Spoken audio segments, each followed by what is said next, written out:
सभी साथियों को मेरा नमस्कार, स्वागत है आप सभी का आज 28 अगस्त के इंडियन एक्सप्रेस एनालिसिस में। Good morning everyone and welcome to today's Indian Express analysis. So let us begin with the explained page.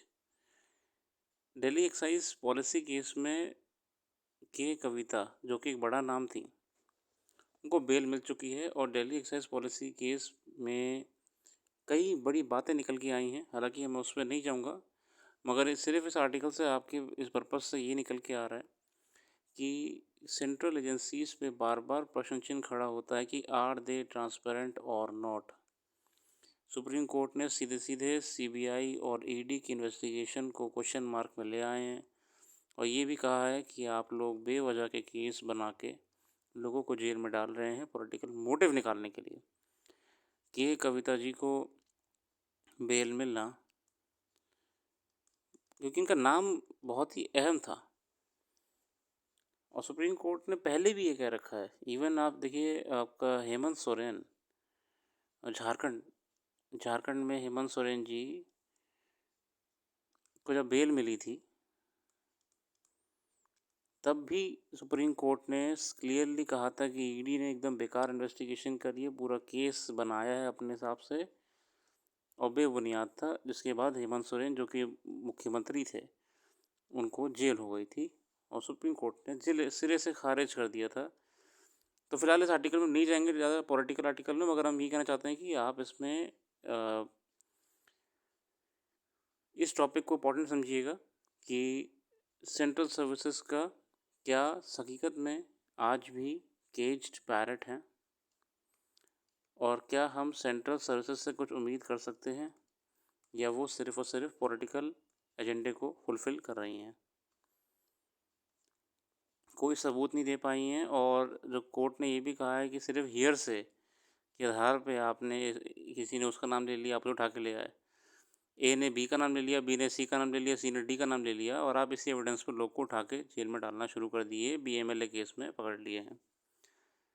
तो इसमें तो देखेंगे, ज़्यादा नहीं जाएंगे। Crime and the freedom of speech, ये टेलीग्राम के को फाउंडर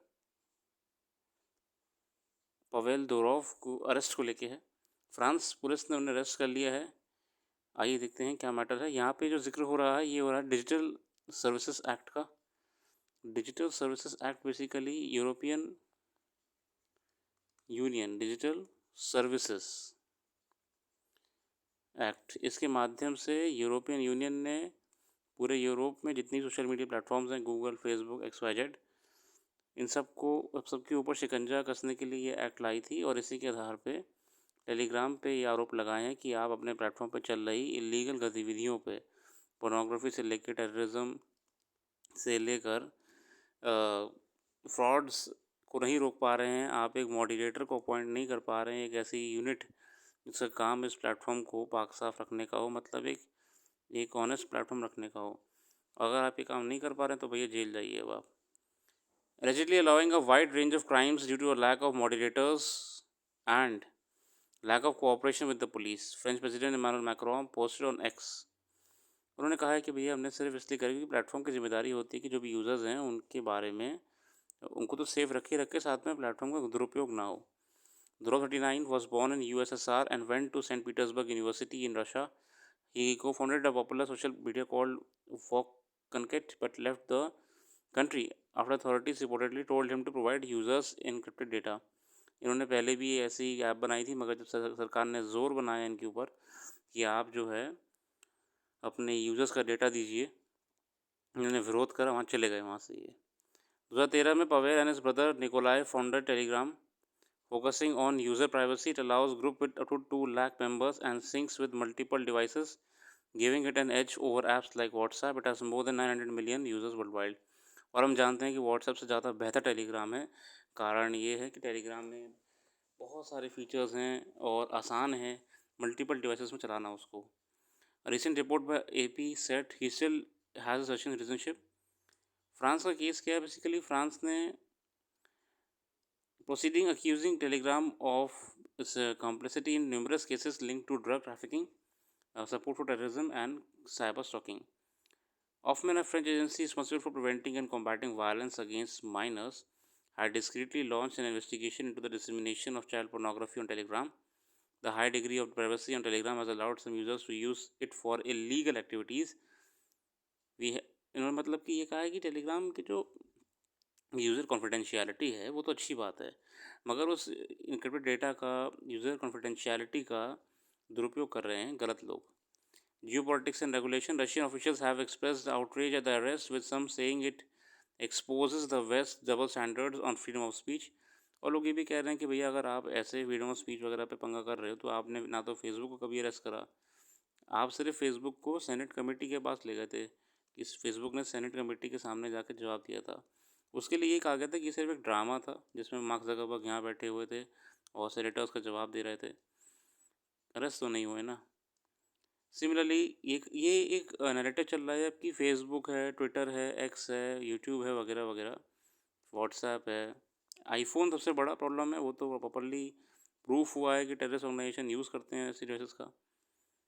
इनके इंक्रिप्शन को लेके बायसनेस है, और क्योंकि टेलीग्राम एक रशियन फाउंडर का बनाया हुआ है इसलिए इसके पीछे लोग पड़ गए हैं, ऐसा भी कहा जा रहा है. ऐसा कोई नैरेटिव सेट करा जा रहा है. Upgrading weather forecasting. जैसे कि हम जानते हैं, पहले भी कई आर्टिकल्स में बताया है कि इंडियन मेट्रोलॉजिकल डिपार्टमेंट ने भारत में ना मेट्रोलॉजिकल वॉच स्टेशन की कमी है, और इवन जो ग्लेशियल आउटबर्स्ट कमेटी बनाई गई थी एनडीएमए के द्वारा, उसमें बताया गया था कि मॉनिटरिंग बहुत ज़रूरी है, तभी आपदाओं के असर को रोक सकते हैं हम. इसको लेकर आर्टिकल है, आइए जानते हैं क्या कह रहे हैं अमिताभ सिन्हा साहब. Until not a very long ago, India's Met Department seemed to exist mainly to provide rain and fall forecast during the monsoon season, or to tell the maximum and minimum temperatures in the four metropolises. While the department was doing a lot of other valuable work as well, as that did not seem to be of much relevance to the general public, weather services were not sought after commodity, and even when available were not taken seriously. The situation has changed dramatically over the last decade or so, or both the demand and the supply sides. There is a huge demand for an interest in weather related information even among the general public. And the amount of information that Indian Meteorological Department puts out every day about not just rainfall but all kinds of weather events is enormous. बहुत काम होते हैं weather department के चीज़ों को, data को provide कराना. Steady improvement, upgradation of weather forecasting in infra technology and skill. काम करा जा रहा है इंफ्रा टेक्नोलॉजी और स्किल्स को बेहतर करने के लिए. A major push came in form of monsoon mission 2012 aim at improving the long range monsoon forecast. और मानसून मिशन 2012 में शुरू करा गया था, जिसके माध्यम से मानसून फोरकास्ट को बेहतर करने का प्रयास करा गया था. कैसे करे थे? इंफ्रास्ट्रक्चर क्या होता है? डॉपलर रडार्स, स्टेशंस को स्थापित करना, टेक्नोलॉजी, सैटेलाइट्स के माध्यम से वगैरह वगैरह. पहले से डेटा साइंस के माध्यम से प्रिडिक्शन कर पाना, समझ पाना, ट्रेंड्स को ट्रैक कर पाना. The big turnaround in the public perception of the forecast came with the IMD success in the predicting cyclones, timely and accurate forecast. और फ़ायदा में से क्या मिला कि हमारे जो हमने वेदर स्टेशन से पॉइंट इस्टेब्लिश करे, रडार्स, अच्छे टेक्नोलॉजी के रडार्स लगाए, कंप्यूटर का सहारा लिया, सॉफ्टवेयर का सहारा लिया, हमारी एक्यूरेसी इतनी सही होने लगी है कि हम लोग साइक्लोन्स प्रेडिक्ट कर पा रहे हैं पहले से ही. Success of cyclone early warning system brought a lot of credibility to the IMD. It's a long range monsoon forecast too. तो ये तो बहुत अच्छी बात है कि हम लोग पहले से बेहतर कर रहे हैं, मगर अभी ज़रूरत है कि हम इसे और बारीकी से करें. Need for precision. IMD currently has the ability to forecast weather events over a 12 kilometer by 12 kilometer area. This grid is larger than most Indian cities, which means that the likelihood of rainfall in a city can be a forecast, but it cannot be specified whether the city would rain. वो कह रहा है कि अभी prediction तो हो रहा है, मगर वो 12 किलोमीटर बाय 12 के क्षेत्र में हो रहा है. इससे ये तो पता लग जाता है कि हाँ, ए सिटी में बारिश होने वाली है या नहीं होने वाली, मगर ये एग्जैक्टली नहीं बता पा रहा है कि शहर के किस क्षेत्र में बारिश होगी. कहने का पर्पज़ ये है कि जहाँ पे थोड़ा सा इकोलॉजिकल सेंसिटिव जगह हैं, पहाड़ भी हैं, शहर भी है, नदी भी है, हमें वहाँ पे और एक्यूरेसी लाने की ज़रूरत है, ये बताने के लिए कि किस रीजन में हमें बारिश की अनुभूति होगी. The IMD has been trying to about experimental forecast from 3 kilometre by 3 kilometre grids. IMD प्रयास कर रहा है कि एक्यूरेटली हम 3 बाय 3 और 1/1 किलोमीटर, मतलब जितना छोटी से छोटी एक्यूरेसी हमारे सामने आ जाएगी कि एग्जैक्टली उस क्षेत्र में कितनी बारिश हो रही है या होने वाली है, हम कामयाब हो जाएंगे।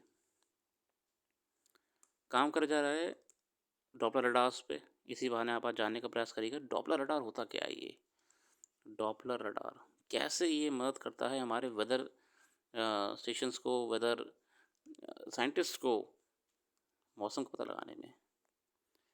आगे बढ़ेंगे, कई खबरें हैं, आप उनका अध्ययन कर लीजिएगा। हम सिर्फ एक ओवरव्यू देना चाहेंगे आपको कि कौन सी खबरें मुख्य हैं। Back to the politics.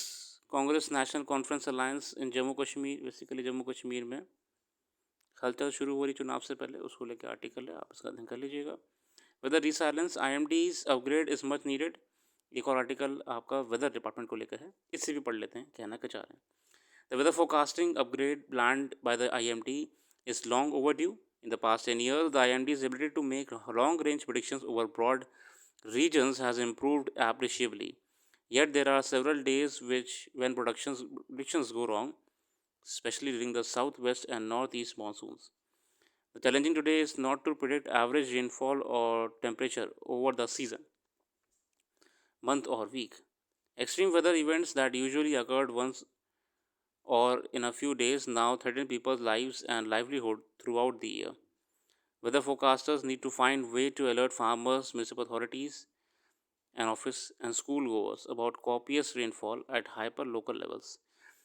देखिए, हमें ज़रूरी इसलिए भी है कि हम समय रहते लोगों को अलर्ट कर पाएँ अगर कोई भी ऐसी बारिश या ख़राब मौसम आने वाला है। पहले से लोग अलर्ट रहेंगे तो हमें कई नुकसान और समस्याएं कम हो जाएंगी। जैसे कि वेनाड को लेकर बात हो रही है। Climate induced vagaries have triggered disasters like recent landslide in Wayanad and lake bursts in Sikkim and Uttarakhand. Administrations have often been caught off guard by the fury of elements. Last year, when Kalyanapattiam in Tamil Nadu's Thuttikudi district experienced an entire season's rainfall in a day, CM M.K. Stalin blamed the IMD for not issuing advanced alerts. The problem is that predicting such intense rainfall is virtually impossible today. States such as Kerala, Odisha, Maharashtra have sought to help private agencies to augment IMD's information.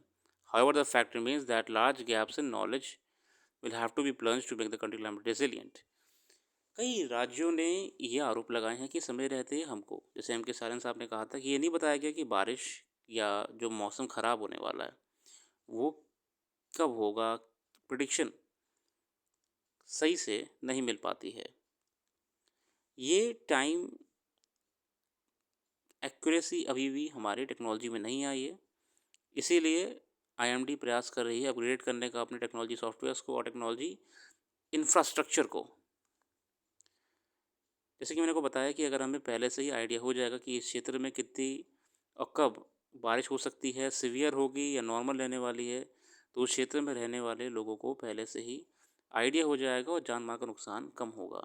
क्योंकि जो क्षेत्र कुछ ecological sensitive areas में आते हैं, जहाँ पे मान लीजिए बड़े बड़े पहाड़ भी हैं, जहाँ पे लैंडस्लाइड हो सकता है, या जहाँ पे पास में से आपकी नदियाँ बह रही हैं, ठीक है, ऐसे क्षेत्रों में देखिए शहरी क्षेत्रों में बारिश का क्या असर पड़ता है, बहुत सारे नाले भर जाते हैं, छुट्टी हो जाती है, घर चले जाते हैं अपने लोग। पर जो आपके पर्वतीय क्षेत्र होते हैं, जो आपके नदी क्षेत्र होते हैं, यहाँ पे हमें खतरा रहता है लैंडस्लाइड का और बाढ़ का। हमें इन लोगों को पहले बताना पड़ेगा कि भैया यहाँ पे ऐसी समस्या आने वाली है, इसलिए आप लोग पलायन कर लीजिए, खाली कर लीजिए जगह को, ताकि नुकसान कम हो। बीते कुछ दिनों में हमने सिक्किम में, उत्तराखंड में, वयनाड में, तमिलनाडु में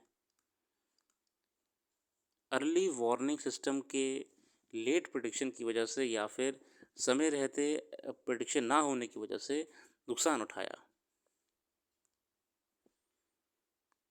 बहरहाल सरकार प्रयास कर रही है वेदर फोरकास्टिंग को बेहतर करने के लिए, जैसे कि हम देख पा रहे हैं।